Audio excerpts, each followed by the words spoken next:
You're welcome. All right, some of the new and updated apps, noise. Let's go to noise. So on my Apple Watch, this is my watch face, but this is not where I see all of my apps. In order to see all of my apps, I click, whoops, not there. I'm going to click on the crown. What I do is just lightly press the crown in, and the crown shows me what's called the dock. And the dock is filled with all of the apps that I allow to be installed on my Apple Watch. There are some apps that you can download to your iPhone, and if they have a companion Apple Watch app, the Apple Watch app is automatically installed on your Apple Watch. Sometimes I take those off because I don't need the Apple Watch app. There's some things I'm just not going to view on my Apple Watch, so I will remove those apps. And you do that from the iPhone. So going back to this one, I want to take a look at noise. There's the ear. If I click that, it shows me the noise decibel level of my environment, and it lets me know if that is good for long-term exposure. Now, cover your ears for a second. Hey! So with that one yell, it told me that that noise was too loud, and it let me know that I could not sustain being in that environment without it damaging my hearing. So you can learn more about that, but it will definitely let you know. And actually, if I select Learn More, it gives me a listing of what is okay and what is loud, and it goes through the different decibel levels to let me know. So it's pretty cool. All right. So if I press the crown again, it takes me back to my watch face. If I press it again, it takes me back to the dock where I have other apps. Another app that I would get a lot of use out of is and let me say this. For those of you who don't have an Apple Watch, I'm scrolling around just by using my finger and just moving it around. You can actually relocate an app in the dock. If you hold on to it, they start to wiggle just like they do on your iPhone, and you can move that app around. So when you initially go into the dock, it tries to be as centralized as possible. So if you want some apps to come up and be readily available, just slide it around to the center. So one app that I will use the most is the calculator app, because now it has a much awaited tip feature. So if I put in my meal was $52, I can tap tip and it'll let me know what 20% is. And if I say, there were 2 people here, it then lets me know how I want to divide it by each person. So that is long awaited on the Apple Watch. Another feature, a new app, is the compass. And for those of you who use compasses, I don't, so I can't even talk intelligently on a lot of stuff that's here, but there's a lot of stuff that's here. It tells you the bearing. Now the bearing is the direction my Apple Watch is pointed in right now. So it's going by this little tick mark right here, and it's telling me that my Apple Watch is facing 193 degrees south. So if I scroll, it tells you the incline, it tells you the elevation, latitude, longitude. So those of you who use compasses, this can be pretty handy for you. All right, let's press the crown. Another app that will come in handy pretty quickly is the voice memo. So I can make quick voice memos.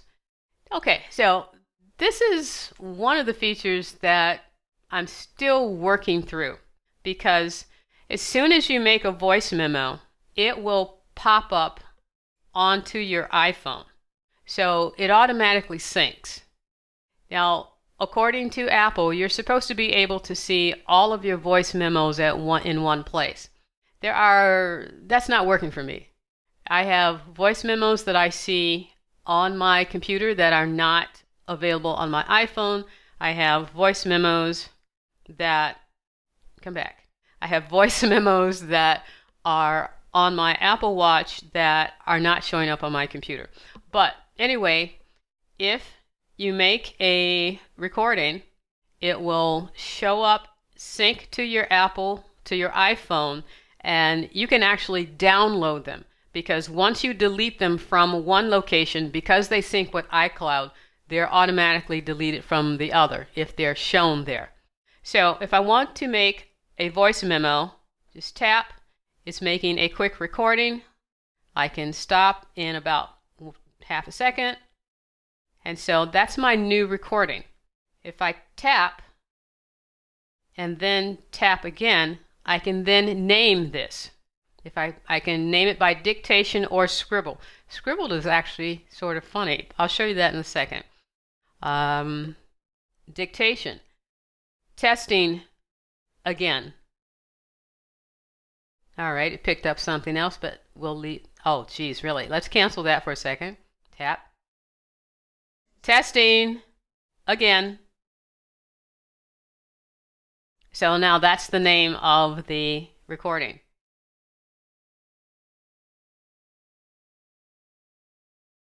Okay, you probably can't hear that, but it's repeating what I just said. So here, if I force press, it'll show that I have, or it'll indicate that I can show, come back here, just the recordings on my Apple Watch or all recordings.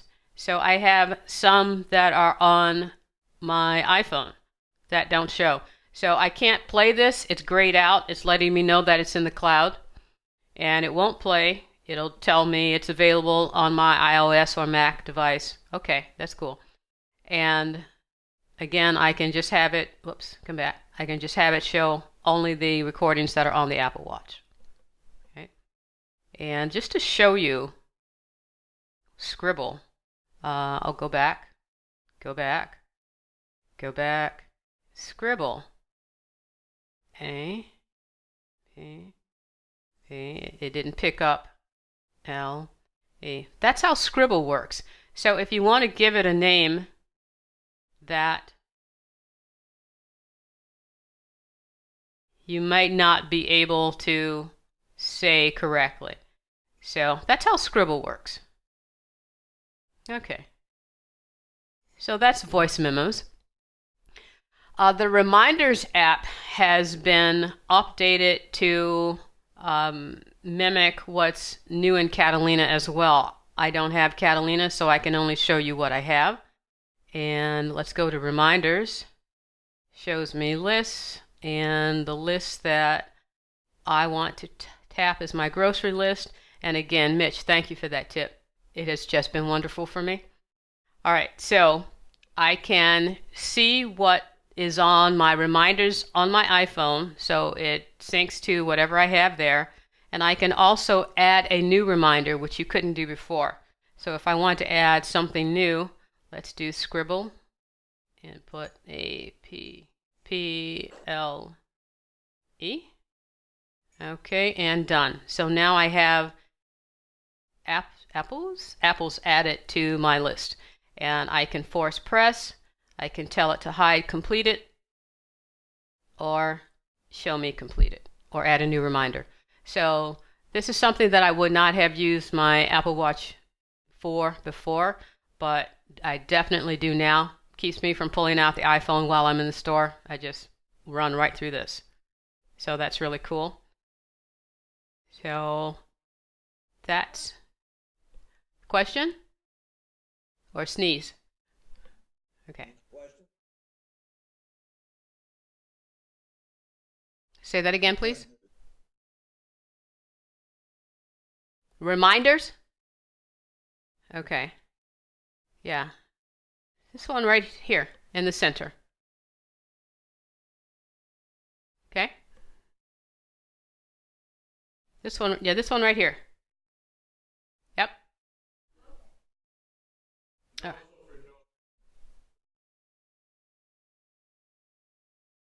The ear. Right there.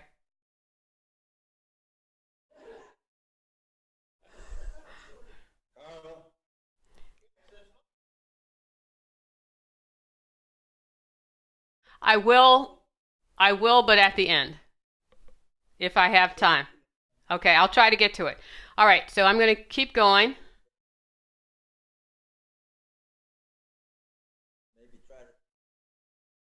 I will.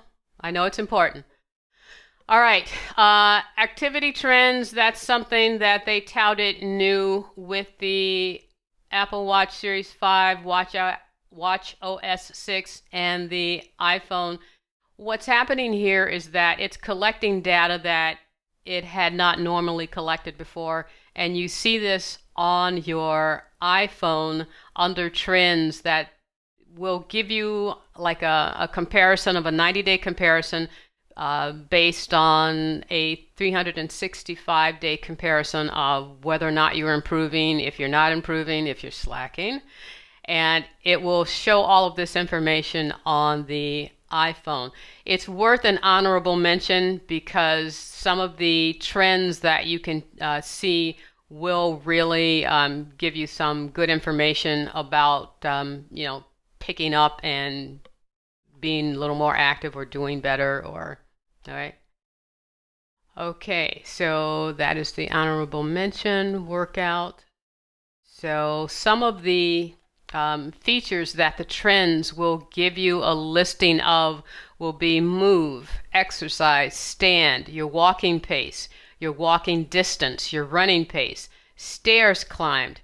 And one of the things I'd like to say about stairs climbed, what I've read is that in stairs climbed, they won't record until you've at least climbed 16 risers, 16 stairs. So in my house, up and down most of the day, I'm going over 14 risers. It doesn't count that. Unless I'm swinging my arms, it doesn't count that. So if you're going up less than 16 risers, 16 steps, swing your arms in order for the Apple Watch Series 5 to count that as you going up and down a flight of stairs. So I just found it a little frustrating. It's like I'm going up and down and there's no reading there. So, okay, so with the